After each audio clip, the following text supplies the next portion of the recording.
Coby White is entering this season as the obvious number one scoring option for the Chicago Bulls, right? Will he thrive in that position? We gonna talk about it, his potential impact, and what could potentially come if he thrives in that spot. And then me and CDubb got a wild card for y'all for this upcoming season. Y'all know we gonna talk about it, break it all down, but you gotta hit the music first. Cognac, gang.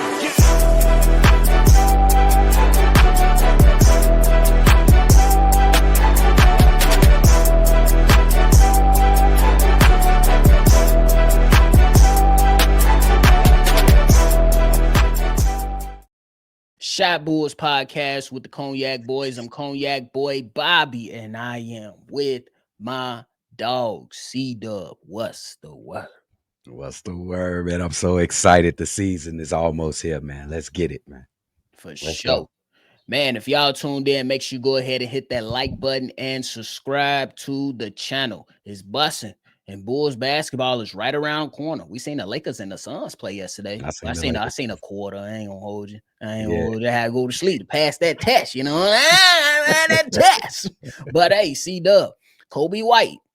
I always say this when I talk about Coby White, and I know people that heard me say it before. I say every obstacle that has been placed in front of Coby White, he has hurdled that obstacle.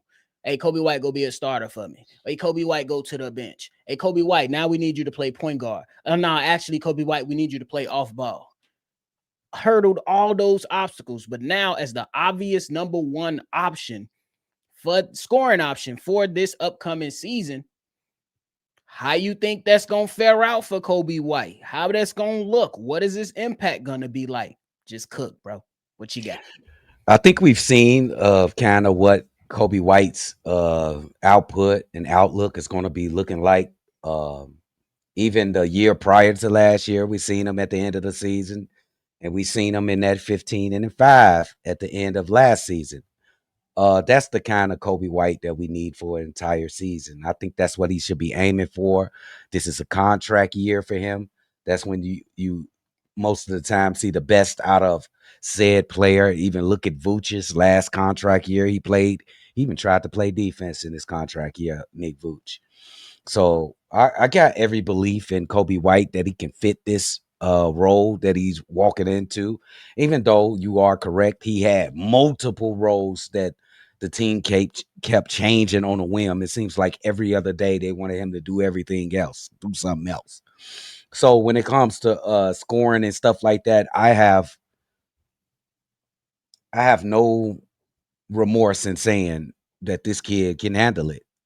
I think he can get at if he exceeds everyone's expectation, he could get to 25 points per game. But a moderate expectation, he could get to 22 points per game and be the number one option for the Chicago Bulls. Why couldn't he? He has broken convention each and every time that we've doubted him. And yes, I have at one point doubted this kid. Then I looked at it like this kid has no ceilings because he just keeps adapting to every situation we put him in. And I think he's going to be his best self this season with the motivations placed upon him. The motivation being contract year. And the second motivation is his team is actually looking at him to be that number one guy because there's no DeMar. There is no Nick Vooch. There is a young kid in Montes Buzelis. Well, you saying, I know what you're saying. I know what I'm saying. I said it on purpose. I know. And Zach LaVine. But there is no doubt in my mind that he can handle this, and he has the correct amount of motivation to see that through. So I'm not worried about Coby White at all, Mr. No Ceilings. That's what I call him. For sure. I ain't mad at it. I think that when you look at Coby White, again, my man's has shut me the hell up. I was a non-believer at one point. I was one of those people that joined the crowd like, hey, man, I don't know what the hell we doing, man. Trade him. And then Coby White was like, nah, bro, be quiet. And I'm like, all right, bro, you got it. Oh, bro. I said it on another platform that we was on, and I said we love when players shut us the hell up, and we gotta sing their praises. And at this particular moment in time, Coby White has shut me the hell up, and I have to sing his praises for how he has handled every single obstacle that has been placed in front of him. And I always said that Coby White could come out and give us that 22 points. He'll be good for the Chicago Bulls. Now, is definitely going to be some challenges simply because, he's dealing with the calf injury. I don't necessarily think that it's going to hinder the season. I don't want it to hinder the season. And I think that he understands that. But to your point, he has that motivation of, hey, this time to cash in, baby. I don't think it's gonna be no other instances to where he looking at like, man, I to hell with it. I'm gonna get paid regardless. No, he can't look at it like that. You know what I'm saying? Simply because you thought you was gonna get paid a decent amount, and the Bulls gave your ass 11 million. Yeah. So now you got to come into this and CDubb. It's pretty much a statement mixed with a little bit of a question. So it's both. We know what Zach LaVine was like for the Chicago Bulls. He averaged 25 and 5, damn near, the last few years that he was here. Mm-hmm. I think it's definitely a possibility for Coby White to give us 25 and 5 and become an all-star. Absolutely. I think it's a possibility. And Mm-hmm. I'm not going to stamp it and say he's going to do it, but I think it's a possibility because he comes in and he's saying, I want to shoot 40% from the three. I don't have the stats right in front of me right now, but I think he was shooting over 6 attempts from the three all last season. If somebody fact check me on that. But if you can hit 40% of that, that's going to be a good stepping stone for you. Good stepping stone for you. And then my expectations before you go is his point guard, I think is going to be looking to just be on that level of 18, 8 and 8, something along those lines. They're going to need that scoring output from Coby White. I just have a question for you because this is basically what it all comes down to. I don't remember too many players getting a $20 million salary jump. Do you think, because Coby, because he's asking for 30, do you think Coby could play his way into a $20 million at least salary jump? I think it's Per very, year, very annually. possible. Yeah, I know what you're saying. So pretty much that $20 million jump, which would have put him over 30 million. Yes. Pretty much is what you're saying. But I think that's very, very possible. Simply because if I'm the Chicago Bulls, I'm hoping he performs well so we can have another building block to build this team out. Mm-hmm. I'm hoping Coby White does well and we can reward him. So then we can run this team with young guys with experience. Josh Giddey has been placed on the bench before because he wasn't good enough. You know what I'm saying? Yep. That's a chip on his shoulder. Coby White has been placed in multiple roles and coming now, finally, 2 seasons back to back that he can be in the same role. Then you got a chip on the shoulder and a guy in Montes Buzelis who was supposed to go number 1 but fell to 11. And then you got a guy, Ayo Dosunmu, who's been in trade talks, and I don't know what the future holds for him, but if you can retain him, that's good. The Chicago Bulls should be trying to hope that Coby White can go out there and thrive, and you can etch out some money and have a young nucleus of guys, and you can let's just say for five, it could possibly be 5 people that you can have as the nucleus or the core, and then you can adjust accordingly after that. I'll give it Josh because he locked in. Montes, he just got exercise. Coby, he could potentially be extended. You look at that Noah Essengay, and Ayo Dosunmu can be your guy off the bench, and you already added Trey Jones to that. And then you can just adjust accordingly to see if these young guys can all grow together, because we already know what the state of the NBA is. It ain't going to be that many top-heavy teams anymore right now. And you need a number of guys that has it. And these guys have been through battles. They had their heart broken 3 years in a row by the same team. That should build the body up to where there's some callus on the body now to where they're able to take some of those blows and be better. Okay, now here's the second question, but I'll start it off with my comment and my statement. I feel like there's only one other player that can possibly knock him out of that number one option role, but it's a long shot. I'll just be honest and say it's a long shot, but it is possible that Montes Buzelis can take that reins as the number one. Just a small chance. Uh, I agree with that. do you agree with that? You I agree do. with that? Yeah. I do. Simply because typically the bigger, more athletic, more guys, they're gonna get, the number one option, unless you just got the mentality of a Anthony Edwards or some shit like that. So like it depends on the player, but that does not mean Coby White can't complement Montes Buzelis. It Right. does not mean that. So I agree with you. Montes Buzelis, he got some goals right in front of him. And I love the journey that he set himself out to be. Again, it's not going to be a perfect line.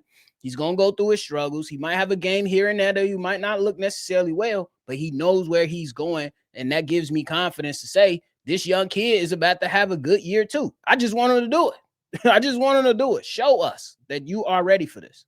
I would love to see that interaction if Montes Buzelis takes a big step. What is Coby White's play? Do you let Shorty eat or you press? Because it is a contract year. Remember, nephew. Uh, maybe livelihood and feeding your family comes above getting wins with the team or making the team better. I'm not saying that Coby White would do that, Right. but that is an option. Like, oh, hold on, bro, this contract here. Slow your little young ass down. Right. Let me get that ball. Go be a corner boy for a second. Let me go get this three off. So I'm just saying it's probably not going to happen because I think both of them are two good guys, and I think that everybody can eat at the same time. But I just said all that to just say, at the very slightest possibility, Montes could end up being, he's not going to start the season, end up being the number one option for the Chicago Bulls. I think that's a hell of a way to think of it. But I think that the way that they think is that they want to win. I have not seen an issue with Coby White being so negative to where it hurts the team. Simply because when you look at the situation and you look at one point he was playing with when they asked him to be point guard, it was next to Zach LaVine, DeMar DeRozan, if I remember correctly, right? Mm-hmm. So Yeah. then I didn't see an issue with that. And then Zach LaVine goes down. He supported DeMar DeRozan, still let DeMar DeRozan eat. So if it comes down to that, I don't necessarily think he's going to take away. I think of it, and I'm not, relax, guys. I'm not saying that these two players are the next two players I'm about to mention. Jaylen Brown, Jason Tatum. Jason Tatum, in a lot of people's eyes, is viewed as the best player on the Boston Celtics. But when they won their championship, who got MVP? Jaylen. Jason Tatum has came out and said, I'm not affected. I'm a champion. I won that way. Yeah. And contributed. So I think that if it comes down to that, I think Coby White can resemble some of that humbleness or reserve, I guess for the lack of a better word, to where he's okay with letting others eat, but still being a contributor. Both of them already had $300 million contracts. I just add that.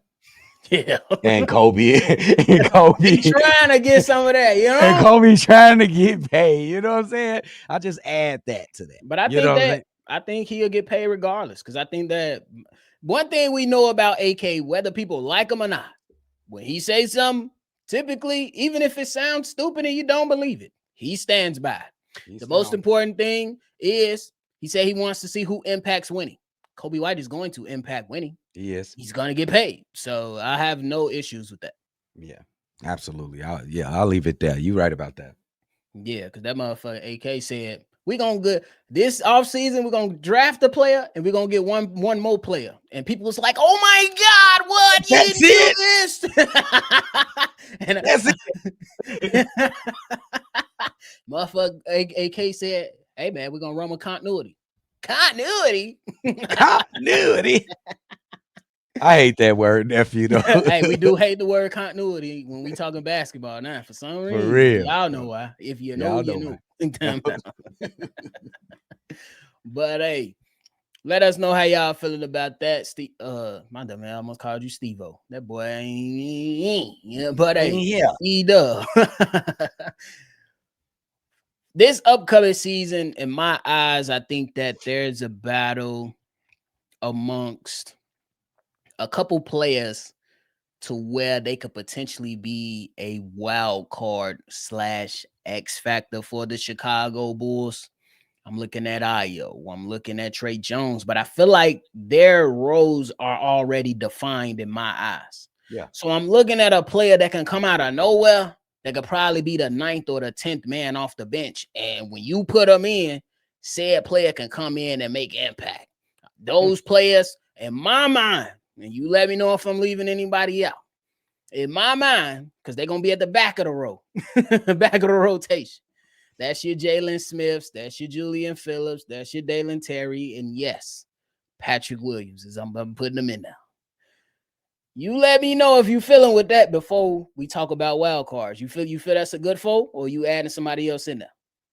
Yeah. That's a good foe. That's a good foe. All right. So out of those 4, who do you feel could be the Chicago Bulls wild card? You guys ain't gonna believe this shit, bro. You better not say it. Y'all ain't gonna believe it. Bro, about to say P motherfucking Will, bro. P Willie. TVO, you got one. P Willie is 9-4 when he started. P Willie is 9-4 when he the 6th man coming off the bench. What makes me believe he won't bring me 9-4 coming off being the 10th man off the fucking bench? We can use 9-4 as the 9th man or the 10th man. Plus, he can play defense. He can shoot the corner 3. He had his lowest totals all in his whole career last year. But this ain't gonna sound crazy, but come on, you can give him a pass. That sounds crazy. I have to force that out for Patrick Wilson. I have to force it out. But Pat, he could be. Now, I would want to say this on a serious note. The Bulls front brass said that they're going to have a long bench. So they going to be similar to Indiana. So expect them to go 9-10 deep on this team. So everybody on that bench better be prepared to play except Catfish. You ain't playing. Facts. You ain't playing. You out. Facts. Patrick Williams as a 10th man, bro. He the best 10th man in the league, bro. Get the They should give an award for the best 10th man award. He would be the best 10th man in the league game. Hell no. Yes. Stop playing with us. Stop playing with us. Bro, tweaking. 10th man award, Patrick Williams. No. Yes. Anyway, y'all ain't gonna believe this. My wild card is Dalen Terry. Ooh, talk to me. This is a 6'7" point guard / wing in my eyes. That's perfect. In my eyes, 6'7" point guard / wing. Perfect. First of all, I had to look it up. Like, they motherfucker like 6'5". Look it up. Nah, 6'7". I said, damn, hold on now. How I missed that? But this is why. Number one, you're going to get a guy that's going to bring you instant energy. Yep. And we ain't talking about Crash Bandicoot energy. We retiring that name. It's over with. Can't call him that no more. Shout out to Kev. We can't call him Crash Bandicoot no more because he has settled into the NBA game. Yep. The handle was there. He has some playmaking ability. He going to come out with energy on the defensive side, and he not going back down. Oh. He not going back down. I heard him in his interview with CHGO. My man was talking like a young man that is maturing into his own basketball player and was like, hey, we got to go get it. So y'all already know. The standard always remains the standard on Shabu's podcast. When you start talking and you say something, we got to hold you to that standard. Majibu Salah said you want to be most improved player, so we're going to hold you to that level. Mm-hmm. My man's Dalen Terry said, I got to go get it. All right, go get it. Go get it. The only thing that's missing from Dalen Terry's craft right now, in my opinion, is the 3-point shot. The form looked better, though. Mm-hmm. And he improved a little bit with the finishing at the basket. We want to see a little bit more of it. Mm-hmm. So I think that he give you a number of things. CDubb, he said he talked to Alex Caruso on how to better fit in. Come on now. Oh, that was an excellent analysis on Dalen Terry's game. Dalen Terry can guard 1 through 3. He can play 1 through 3. Y'all, his best quality is his playmaking ability, and I think y'all don't even know that. I could agree with that. He's energy, like nephew said. He's improved his 3-point shot. I like this kid. He wants to be better. He wants to get better every single day he steps on the court. And that's the type of players I go to bat for. The ones I like Coby, Dalen Terry, Montes Buzelis. These are gym rats, bro. I used to be a gym rat in the gym. What you doing in it? Why you ain't coming to? We going to kick it, bro. Why you ain't kicking it? Well, I'm finna go shoot. On the real, what y'all talking about? I'm finna go shoot. I'll see y'all in a minute. Those are the type of guys that I like. Go in there and they want to get better. So Dalen Terry, one of those guys, man. I would not bet against him. That's an excellent choice, nephew. But I'm going with P. Will, the best 10th man in the league. Hey, look, if we get, and this might sound crazy, if we get the Pete Will we seen in the Milwaukee series a couple years ago, it's been a long time. It's been a long time. Long time. We might have something. We might have something. Was he good? Yeah, he was. He averaged like that series. He wasn't. He got like 18 that series, didn't he? He was defending his tail off. You forget about it, but it's so diluted with. Yeah, diluted because we only won one game. DeMar went on. It's so diluted with just uninspired like play and just disappointing moments from Patrick Williams that you forget about the good ones. Yeah. I honestly tried to sit down and think about the good times with Patrick Williams. The only thing I kept thinking about, Minnesota. That's it. How much? Damn, that can't be it. I got a question about Patrick Williams. What's up? He said he looked in the mirror and said that he had to take his body more serious, which is why he came in less heavier this offseason into training camp. You think that do a difference? Because we was saying before I found out that, but I give you your credit. I said my man's need to cut the hair, get the Wiz Khalifa patch back, and just wait. Yes. How you feel? I'm talking a bit before this season.